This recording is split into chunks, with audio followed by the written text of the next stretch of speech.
Assalamualaikum warahmatullahi wabarakatuh.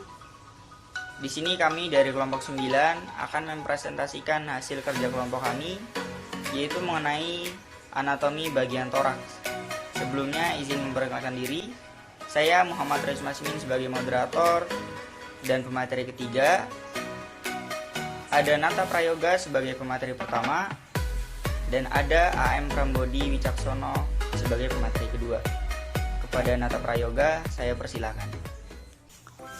Baiklah, saya akan menyampaikan materi yang pertama.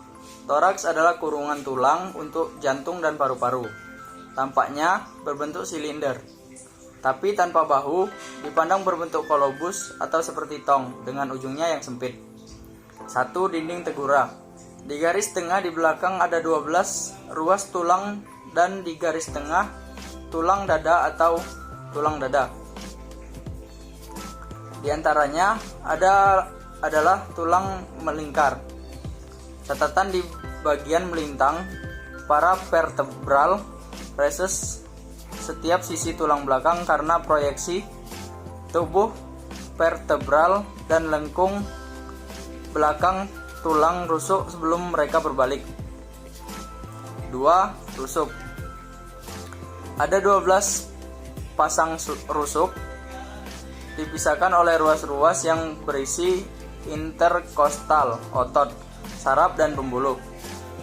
7. Tulang pertama adalah rusuk sejati, lengkap dari tulang belakang ke sternum. Yang ke-8, ke-9, dan ke-10 ada rusuk palsu berpaling untuk bergabung dengan rusuk di atas. Ke-11 dan ke-12 adalah rusuk mengambang pendek yang tertanam pada ujung mereka dalam otot-otot samping bagian perut. Rusuk pertama dan rusuk kedua sangat pendek, terpanjang ke-7 dan ke-8, sehingga kontur pada bagian dada menurun ke atas dan ke bawah. Setiap rusuk juga agak melengkung ke bawah. Setiap rusuk memiliki 1. Kepala berartikulasi dengan sisi tubuh vertebral. 2. Leher pendek berbaring pada proses transverse dan vertebra. 3. Tubuh yang melengkung ke belakang sedikit dan kemudian menuklik tajam ke depan sudut. 4. Tulang rawan yang mahal, tongkat yang sangat tajam sepanjang 2,5 sampai 5 cm. Menghubungkan tulang rusuk sternum sang kerangka kerja kurang baik di bawah ini di depan, di mana lengkungan kostal dibentuk oleh kanan dan kiri kostal margin. Selanjutnya untuk pemateri kedua, AM Prambodi Wicaksono, saya persilahkan. Ya, materi selanjutnya akan saya sampaikan. Ruangan-ruangan interkostal dipenuhi oleh lapisan-lapisan otot, antara lain dengan kapal-kapal interkostal dan saraf mengelilingi dinding dada. 1 saraf arteri dan pembuluh darah menempati setiap ruang. Contoh yang baik dari kegigihan segmentasi primitif. Sternum atau tulang dada berbentuk seperti belati, dengan 3 komponen utama. Yang paling atas adalah manubrium yang lebar dan datar, yang dipasang pada ujung-ujung dalam tulang selangka dan rusuk pertama. Di bawah ini adalah tubuh utama, sebuah tulang datar dari 2 lapisan rapat yang mengandung spons, sumsum merah, dengan kartilago kosta laut menempel di kedua sisi. Terendah adalah titik kecil sigpis sternum di atas dinding perut. Toraks memiliki jalur masuk di atas, melalui pembuluh dan syaraf besar lurus dari leher, atau selama tulang rusuk pertama ke aksila dengan lengan.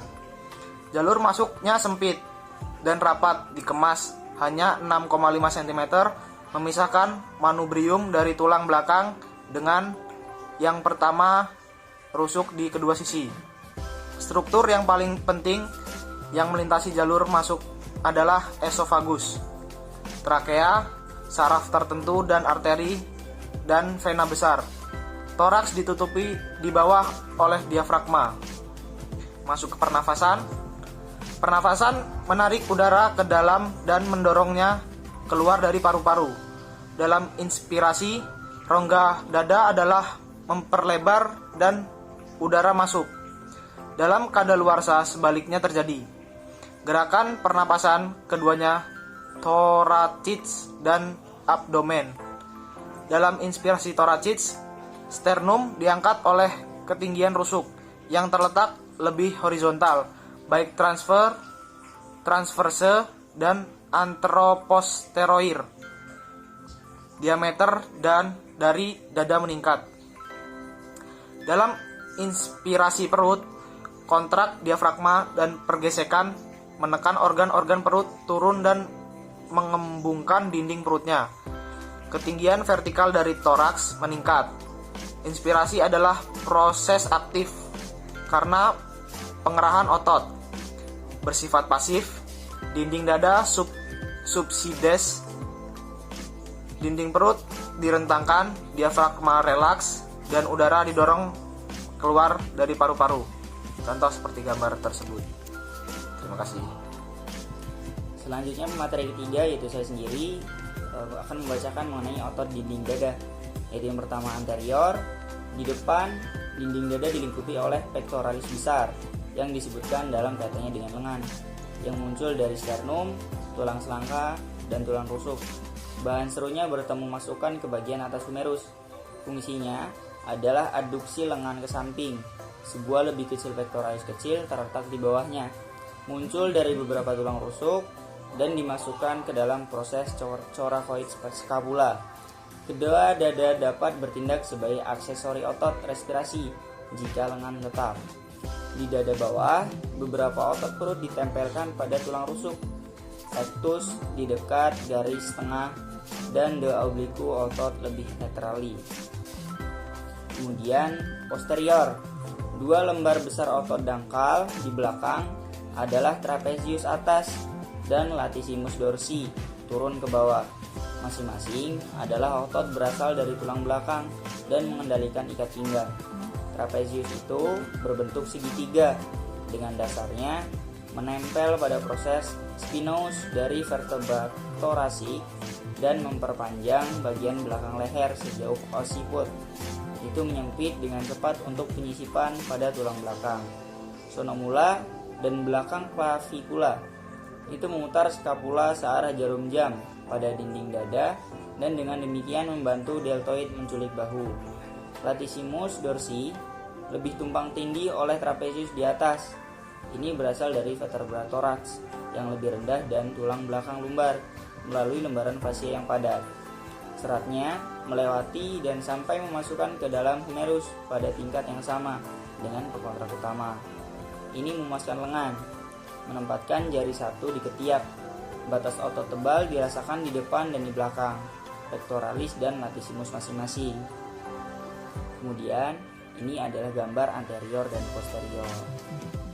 Sekian dan terima kasih. Mungkin itu saja dari kelompok kami. Jika ada kesalahan, kami mohon maaf, kepada Allah saya mohon ampun. Kami dari kelompok 9 mengucapkan terima kasih. Wassalamualaikum warahmatullahi wabarakatuh.